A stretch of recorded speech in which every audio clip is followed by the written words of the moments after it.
pada awalnya dirayakan oleh orang Yahudi, itu dirayakan karena mereka telah keluar dari Mesir, dari perbudakan Firaun, dari kemiskinan, dari penjajahan, dan kemudian mereka keluar dilewati atau tidak disentuh oleh satu malaikat yang disebut malaikat maut. Paskah pada malam orang Israel makan domba, daging domba. Pada waktu malam itu juga, saudara, ada malaikat maut yang sedang menjalani seluruh tanah Mesir, dan di dalam setiap rumah ada satu orang yang dibunuh di sana, yaitu anak sulung. Dari segala tingkatan masyarakat yang ada, baik itu di istana maupun orang-orang gelandangan jalanan yang ada di Mesir, semua keluarga yang ada di Mesir, setiap rumah tangganya ada anaknya yang pertama, anak itu mati terbunuh semua. Tetapi ada satu perbedaan yang luar biasa, bahwa di dalam rumah setiap orang Yahudi yang telah makan dari roti tidak beragi dan makan dari domba yang disembelih, di dalam rumah-rumah orang Yahudi ini tidak ada satupun yang tertimpa kematian dan kemusnahan. Jadi Paskah yang mula-mula yang pertama kali dialami oleh orang Israel adalah Paskah di mana mereka dilewati oleh malaikat maut, di mana maut tidak menyentuh keluarga mereka dan mereka bisa keluar dari rumah mereka dan pergi ke tanah perjanjian bukan dengan tangan kosong, saudara. Karena pada waktu orang Mesir mengalami kematian dalam rumah mereka, mereka semuanya berkata, ini akibat dosa kita kepada orang Yahudi. Kita sudah terlalu menyiksa mereka. Kita sudah 450 tahun menjajah mereka, menjadikan mereka budak. Sekarang mari kita bermurah hati, berikan segala emas dan perak kita kepada orang-orang Yahudi ini. Dan malam itu, saudara, ketika mereka menangis dan teriak ada kematian dalam rumahnya, mereka membawa emas dan perak ke dalam rumah orang-orang Yahudi, ditaruh di depan pintunya. Dan pada waktu pagi-pagi buta, orang-orang Israel, Yahudi pada waktu itu keluar rumah dan mereka mendapatkan di depan halaman rumahnya ada macam-macam perhiasan emas dan perak. Dan mereka bawa pulang, bawa keluar dari tanah di mana mereka tinggal di Mesir menuju ke tanah perjanjian. Saudara perhatikan bagaimana maut dilewati, bagaimana maut kematian tidak ada di antara mereka, dan setelah itu mereka mengalami hidup di dalam segala kelimpahan. Paskah itu artinya pertama kali adalah kemenangan atas maut, dan setelah itu saudara mengalami kemenangan bukan hanya di dalam roh, di mana saudara jiwanya saudara tidak lagi akan dihukum, di mana jiwa saudara tidak lagi akan dihakimi, tetapi saudara akan diampuni semuanya dan tidak ada hukuman atas saudara.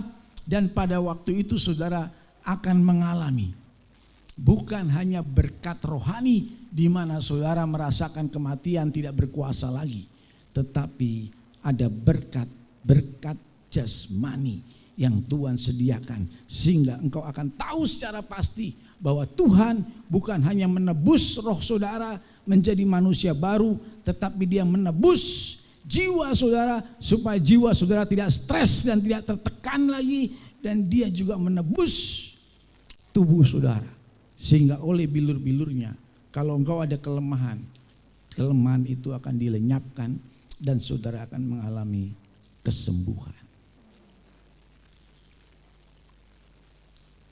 Jadi ingat saudara, Tuhan Yesus pada waktu mati di kayu salib, dia mati untuk pelanggaran saudara, tetapi pada waktu dia bangkit menjadi bukti dari kebenaran yang saudara terima dari Tuhan. Amin. Jadi waktu saudara melihat Yesus mati di kayu salib, itu menjadi bukti bahwa pelanggaran saudara ditanggung sama dia. Tetapi waktu dia bangkit, itu menjadi bukti bahwa kebenaran yang dikerjakan oleh Yesus buat saudara, itu kebenaran tidak akan dapat berubah untuk selama-lamanya. Ini yang saya mau sampaikan, karena banyak orang Kristen berpikir mereka hanya selamat kalau dosanya yang lama sudah diampuni. Tetapi kalau ada dosa baru sekarang atau ada dosa baru besok, maka dia akan kehilangan keselamatannya. Ini ajaran agama, ini bukan ajaran firman Tuhan, ini ajaran agama saudara. Agama mengajarkan kalau kita melakukan satu perbuatan baik, maka kita akan masuk surga. Makanya yang disebabkan karena itu tidak ada orang Yahudi sampai hari ini saudara yang masih pegang agama bisa menerima kasih karunia. Padahal kasih karunia sudah diberikan kepada semua orang. Saudara, kasih karunia itu diberikan kepada saudara dan saya dan semua orang. Tetapi kenapa orang Yahudi nggak bisa terima kasih karunia? Karena mereka masih percaya untuk masuk surga bukan kasih karunia, tetapi perbuatan baik. Makanya Yesus bilang begini, tidak ada satu orang pun di dunia ini yang dapat disebut orang baik. Tidak ada orang baik, semua orang dosa. Hanya ada satu yang baik, Tuhan. Yang lain berdosa. Saudara, kalau dibilang tidak ada yang baik, yang paling marah adalah orang yang paling beragama. Karena mereka merasa paling baik. Makanya tidak ada yang masuk surga saudara.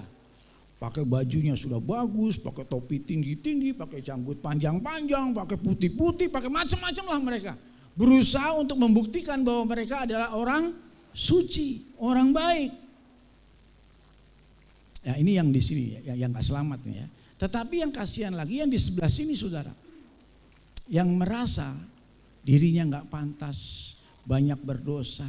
Saya orang yang banyak kesalahan, ya, saya sudah jatuh bangun, mana bisa saya ikut Tuhan. Berkali-kali saya berusaha jadi orang baik, nggak bisa. Nah ini yang kasihan, karena mereka tertipu juga oleh agama. Yang di sini tertipu oleh agama, merasa kalau dengan agama mereka jadi sangat suci. Yang di sini orang pelacur, orang penjahat merasa karena mereka disuruh oleh agama untuk jadi orang baik, sementara mereka di sini terus-menerus jatuh bangun dari dalam dosa. Jadi orang-orang yang lemah, yang berdosa ini juga nggak bisa masuk surga gara-gara masalahnya sama. Masalahnya apa? Agama. Yang di sini merasa susah untuk jadi orang baik, di sini merasa sudah pantas jadi orang baik. Ini dua-duanya nggak terima kasih karunia saudara.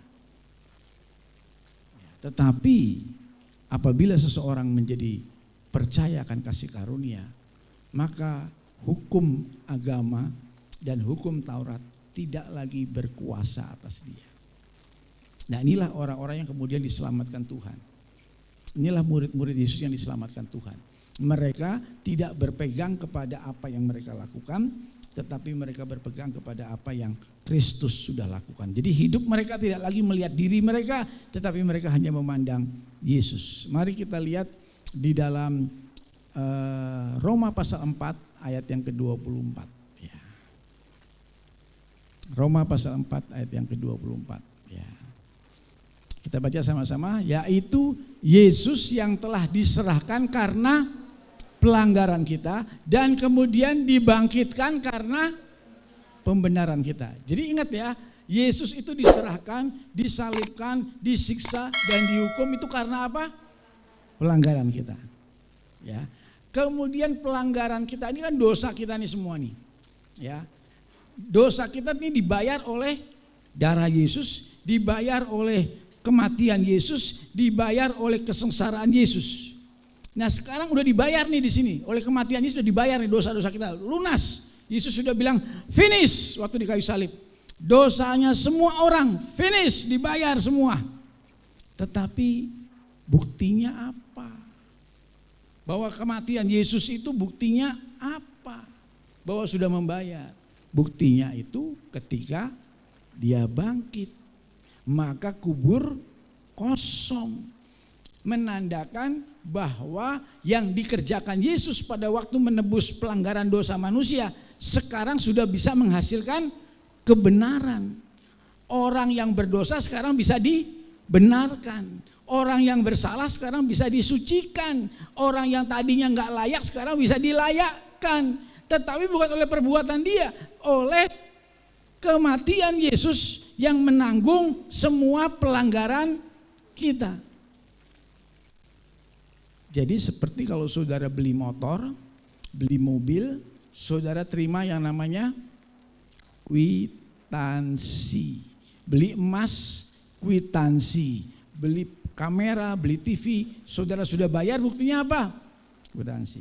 Ya. Saya waktu beli rumah, beli tanah, beli apartemen, kepada yang jual saya minta diberikan kwitansi. Begitu saya punya kwitansi, apakah ada orang yang bilang ini bukan tanahnya Bapak, ini bukan rumahnya Bapak? Ada yang bisa bilang gitu enggak? Karena saya sudah pegang kwitansi. Kwitansi ini bukti sudah lunas. Kuburnya Tuhan Yesus yang kosong itu adalah kwitansi saudara, saudara sudah dibenarkan. Amin. Kwitansinya sudah, berarti dosa saudara sudah dibayar lunas oleh Tuhan Yesus. Kalau yang di sini sudah dibayar lunas, maka kebenaran saudara di sini berubah-berubah enggak? Enggak akan berubah.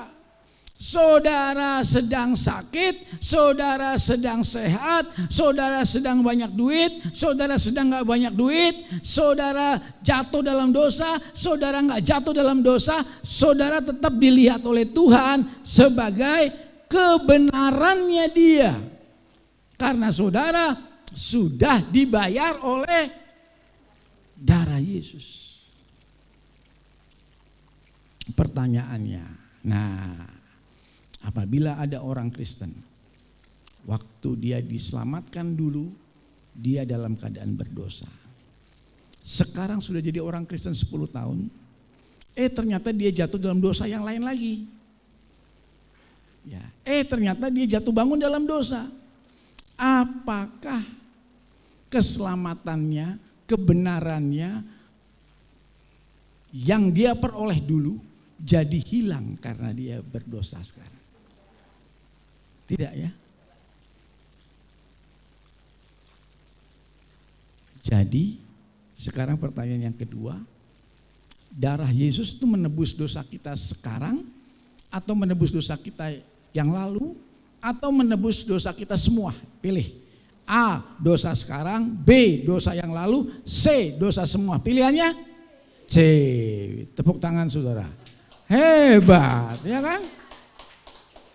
Tetapi kenapa kalau kita jatuh dalam dosa kita merasa kita jauh dari Tuhan?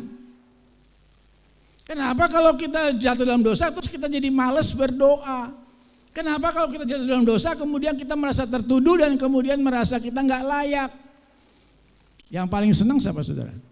Iblis. Nah, kalau bisa kita ambil imannya supaya dia nggak percaya lagi kepada Tuhan Yesus.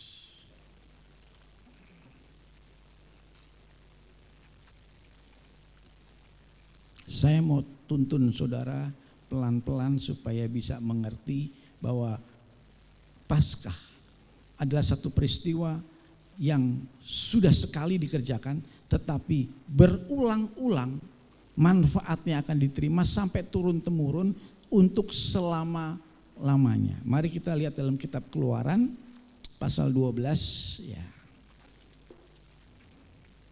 Kita mulai baca ayat 11 tentang Paskah yang pertama ini. Keluaran 12 ayat 11 ya. Ayat 11 sampai dengan ayat yang ke-14 ya. Kita baca 4 ayat ini 11 sampai 14. 1 2 3.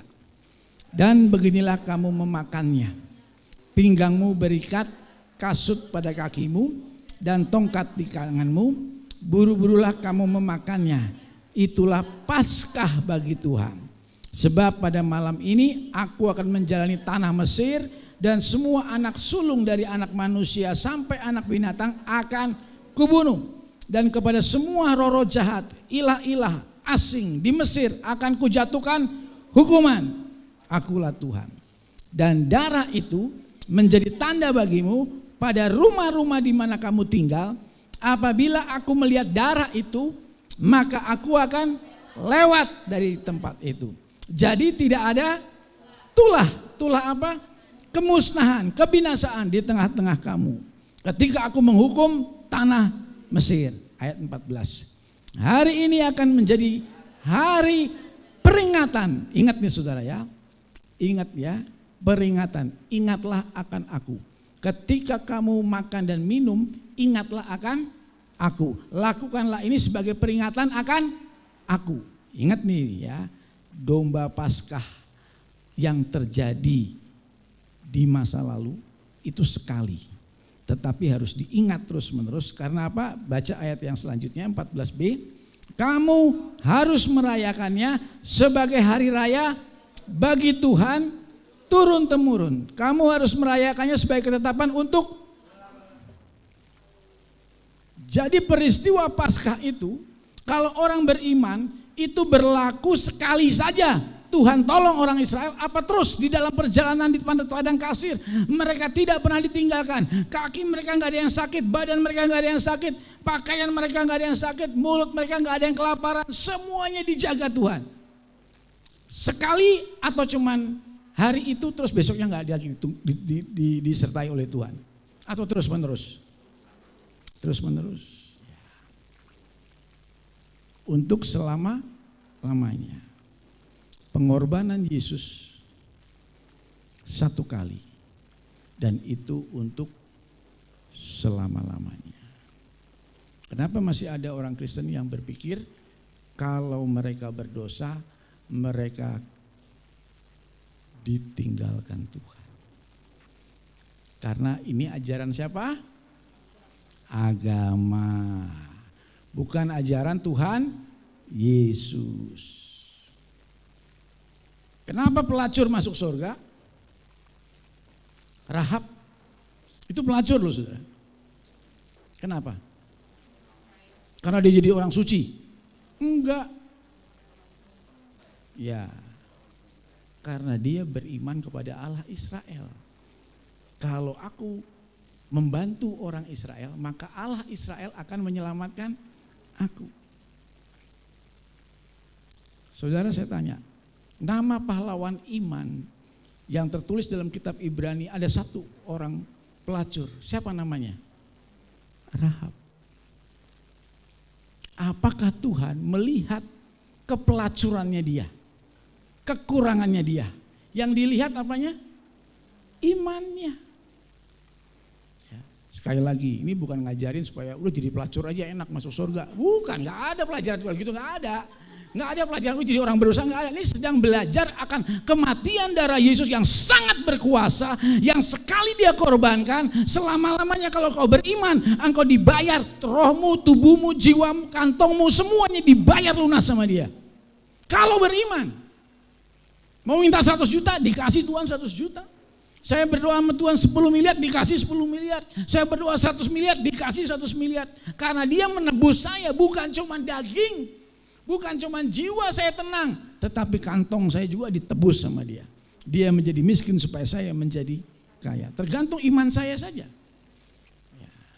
Kalau saya nggak ada kebimbangan, nggak ada keraguan, saya mau beriman 1 triliun, bisa juga Tuhan kasih 1 triliun. Ya. Yang pasti setelah selamat adalah roh saya, jiwa saya harus percaya tubuh saya harus percaya. Kantong saya harus percaya. Kalau jiwa sama kantong saudara itu tergantung dari saudara punya iman. Ya, merindukan apa. Kalau namanya keselamatan saudara, roh saudara, itu saudara sudah dibayar lunas. Ya. Mari kita lihat Roma 3 ayat 23. Roma 3 ayat 23. Baca sama-sama ya. Roma 3 ayat 23. Semua orang tahu ayat ini. Semua orang telah berbuat dosa dan telah kehilangan. Ya, kita tahu ya, dosa mengakibatkan kita kehilangan hidup kekal, kehilangan kemuliaan Allah. Tapi ayat yang ke-24, baca sama-sama. 1, 2, 3. Dan oleh kasih karunia telah dibenarkan dengan cuma-cuma. Sekali lagi, saudara semua berdosa apa enggak? Berdosa, baik itu bohong, baik itu benci, baik itu sombong, semua kita pernah ngalamin. Ya, saingan sama teman, saingan sama orang lain kita pernah ngalamin. Merasa nggak suka, merasa dihina, merasa kecewa, merasa sakit hati sama orang, pernah kita alami. Ya, kita membenci sama seperti membunuh, kita ngelirik cewek, kita menginginkan istri orang, kita juga sudah berdosa. Kita hari Minggu harusnya ibadah tetapi datang ke pesta kawinan. Ya, harusnya Tuhan kuduskan hari Sabat, saudara nonton bola. Kuduskan hari Sabat, saudara pergi nonton tinju. Gitu kan ya. Ya, itu saudara sudah berdosa atau belum? Sudah, semua kita sudah berdosa. Ya, tetapi perhatikan baik-baik. Oleh kasih karunia, kamu dibenarkan dengan, sama-sama katakan cuma-cuma. Cuma-cuma itu tandanya ada nggak saudara bayar? Nah itu dia. Ya. Sekali lagi, cuma-cuma itu apakah terus-menerus harus dibayar atau sekali dibayar? Sekali dibayar sama Tuhan Yesus, saudara terima cuma-cuma selama-lamanya. Sekarang saya tanya lagi, apakah cuma-cuma artinya ada syaratnya? Tetapi kenapa kita diajarin di agama kita? Ya kalau kamu masih percaya sama Yesus, boleh-boleh saja. Tapi kalau iman tanpa perbuatan, mati. Iya ya. Iman tanpa perbuatan mati. Jadi kalau ada orang berdosa, setelah dia terima Yesus, dia akan masuk neraka. Karena apa? Perbuatannya nggak ada. Nah, saudara, sekali lagi, saudara dibenarkan oleh karena kasih karunia, dan itu dibayar lunas oleh Tuhan Yesus secara gratis, cuma-cuma. Tidak ada bagian saudara. Sekarang saya tanya, bagaimana dengan penjahat yang di samping Yesus? Selama hidupnya tidak pernah berbuat baik. Sampai detik terakhir dia mati di kayu salib, dia cuma ngomong satu. Yesus, ingat aku, engkau anak Allah. Ingat aku ya nanti. Cuman titip begitu. Kalau lupa ya udah gak apa-apa karena aku juga orang berdosa kok. Tapi ingat saja. Langsung Yesus bilang, hari ini kamu bersama dengan aku di Taman Firdaus. Ada perbuatan yang dia sudah lakukan? Tidak ada. Sekali lagi nih ya, kalau sampai saudara berpegang kepada satu ayat yang mengatakan bahwa kalau saudara berdosa, saudara kehilangan keselamatan, itu berlawanan dengan 1000 ayat yang ada di dalam Alkitab yang mengatakan tidak ada sangkut pautnya keselamatan saudara dengan perbuatan saudara. Kenapa? Karena Rahab seorang pelacur, Musa seorang pembunuh, Daud seorang berzinah. Saudara bisa sebutkan semua nama-nama pahlawan iman yang ada di dalam Alkitab. Adakah ditulis dosanya oleh Tuhan di dalam kitab Ibrani? Enggak. Tidak ditulis dosanya. Karena bagi Tuhan, keselamatan saudara tidak diukur dari perbuatan saudara. Pertanyaan berikutnya, nah ini dia. Ada lagi satu ayat juga dipakai juga, dan diajarin juga di gereja, dan saya juga ngajarin. Jika seseorang mengaku dosanya, maka dia baru disucikan. Kalau dia tidak mengaku dosanya, maka murka Allah tetap akan turun atas orang itu. Sekalipun dia Kristen, sekalipun dia jadi orang percaya kepada Yesus, tetapi kalau dosanya tidak diakui, maka dia mati binasa, masuk ke dalam neraka. Pertanyaannya, kalau ada orang yang tidak mengaku dosanya, apakah orang itu akan masuk neraka, tidak berlaku lagi pengampunan dari Tuhan Yesus, ataukah masih berlaku? Siapa yang mengatakan kalau dia tidak mengaku dosa, maka dia kehilangan keselamatan? Wah, nggak ada di sini. Saya dulu bilang, ya, kalau nggak ngaku dosa, berarti orang ini hilang keselamatannya. Sekarang siapa yang percaya kalau seseorang sudah diselamatkan oleh darah Yesus, sekalipun dia berdosa dan dia lupa ngaku dosa, dia tetap diselamatkan. Dia nggak ingat ngaku dosa, ya. Tahu-tahu dia mati, terus dia akan masuk ke dalam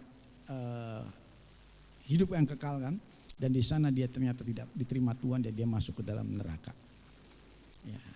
Kemudian ada yang lagi bilang, oh tidak Pak, ya, karena apa? Karena ketika dia ngaku dosa, ketika dia tidak ngaku dosa, ini perbuatan manusia, ini bukan menentukan keselamatan. Jadi ngaku dosa, tidak ngaku dosa, tidak mempengaruhi karya Kristus yang sudah menebus, membenarkan dengan cuma-cuma di dalam penebusan yang dilakukan oleh Tuhan Yesus. Ya, sekarang saya mau tanya di sini, ya, ini mesti benar-benar jawabannya, ya.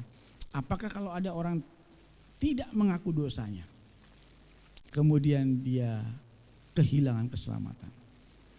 Ada yang bilang nggak ada. Sekarang, apakah orang yang tidak mengaku dosa, tetapi selama dia beriman kepada Tuhan Yesus, dia tetap diselamatkan? Coba, yang tetap diselamatkan siapa? Oke, ya. Karena begini saudara, tidak ada saatnya nanti Tuhan Yesus akan bertanya begini. Coba, dosamu sudah diakui semua belum? Sudah. Ada berapa? 17 dosanya katanya. Terus tahu-tahu malaikat di samping berbisik, Tuhan Yesus, Tuhan Yesus. Jaya lupa ngaku dosa. Ada satu dosa lagi. Dia pernah ngambil uang dompet mamanya, diambil, nggak bilang-bilang 50.000. Malaikat bilang, nah ini dia, Jaya harus masuk neraka karena dia lupa ngaku dosa yang kemarin. Mungkin nggak begitu saudara? Enggak lah, Tuhan bilang all your sins are forgiven. Whether you confess or you don't confess, selama kita percaya kepada Yesus, all your sins are forgiven. Dosa-dosa saudara diampuni dan saudara tidak mengingat, Tuhan tidak mengingat-ingat segala dosa saudara. Haleluya. Jadi jangan sampai saudara nanti mau masuk surga pun masih takut masuk surga enggak ya? Jangan-jangan aku udah ngaku dosa 17 nih ya. Aduh ada satu lagi yang lupa gitu ya. Saudara, itulah yang disebut agama saudara. Agama itu selalu berpusat kepada dosa, padahal Yesus berpusatnya kepada kasih karunia. Maka dia tunjukin selama Yesus ada di dunia ini, dia tidak nyembuhin orang pakai syarat, ayo bertobat dulu, baru kamu aku sembuhin, enggak lagi kamu buta. Kalau kamu masih belum bertobat, kamu akan buta terus. Kamu yang lumpuh, aku enggak sembuhin, kamu bertobat dulu, kalau kamu udah bertobat, baru nanti aku sembuhin. Kamu yang orang yang tadinya ini kesurupan setan ya saudara, dosanya banyak enggak orang kesurupan setan? Setan apa aja, setan sihir, setan dukun, setan jimat, setan macam-macam masuk semua ke dalam diri orang itu. Tetapi apakah saudara pernah Yesus bilang, ada syarat lu ya, ada syaratnya. Kalau mau disembuhkan syaratnya ngaku dosa semuanya. Nggak boleh ada yang lupa. Satu lupa, aku nggak sembuhin kamu.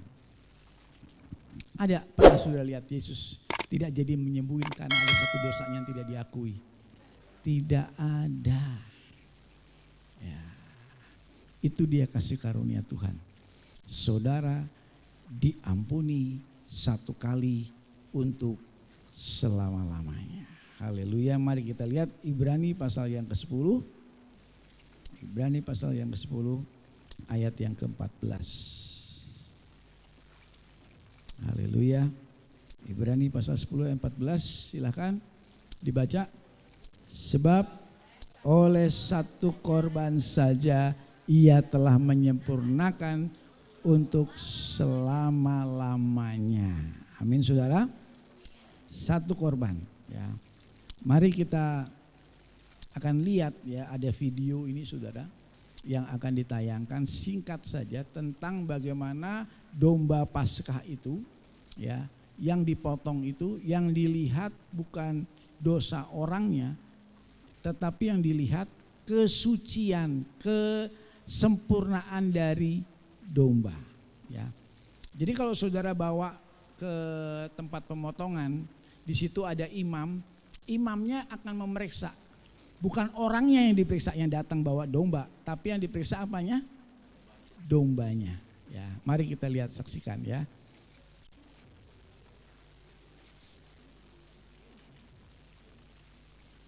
Bisa terlihat? Ya, itu sudah lihat ya. Dombanya dibawa sama orang yang berdosa. Nah, ini dibawa kepada imam. Ya, kemudian imamnya melihat domba. Dombanya dilihat.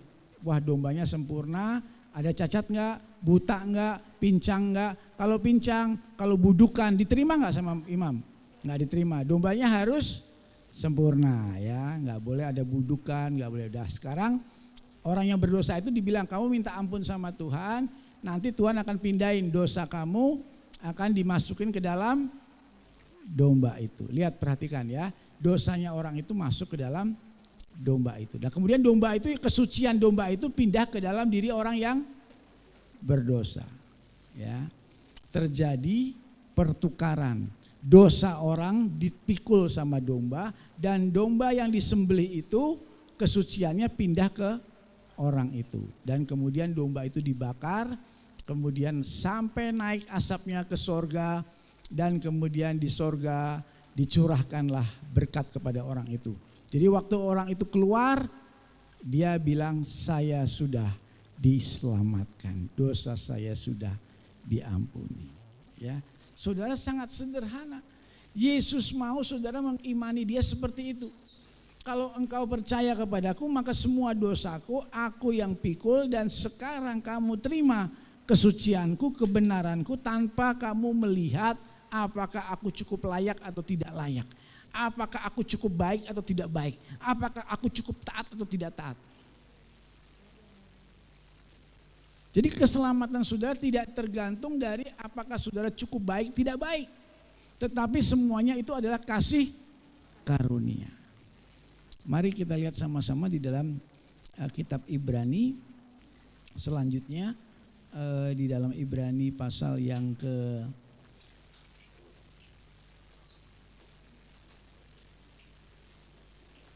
4 ayat 15. Ya, baca sama-sama. 1, 2, 3. Ibrani 4 ayat 15.